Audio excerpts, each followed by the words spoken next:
ఈరోజు మా ఇంట్లో నెత్తళ్ళు కర్రీ. మరి ప్రాసెస్లోకి వెళ్ళిపోదామా? వచ్చేసేయండి.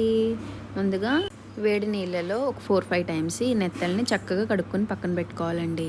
తర్వాత స్టవ్ మీద బాండీ పెట్టుకుని కొంచెం ఆయిల్ వేసుకుని అందులో ఆవాలు, ఎల్లుల్లిపాయలు, ఉల్లిపాయలు, కరివేపాకు, టమాటా వేసుకుని కొంచెం మగ్గబెట్టుకున్న తర్వాత కొంచెం సాల్ట్, కొంచెం పసుపు మంచిగా మగ్గిన తర్వాత కాస్తంత ధనియాల పౌడర్ కూడా వేసుకోవాలి. అది కొంచెం మగ్గిన తర్వాత కారం కూడా వేసుకోవాలి.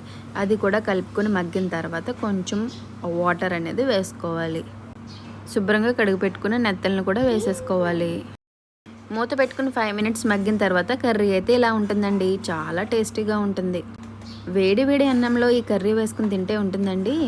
ఏ మటన్, చికెన్ కూడా దీని పక్కన పనికిరాదు అనిపిస్తుందండి. ఈ సండే మా స్పెషల్ కర్రీ ఇదే. మరి మీ స్పెషల్ ఏంటో కింద కామెంట్ బాక్స్లో కామెంట్ చేసేయండి. Bye bye.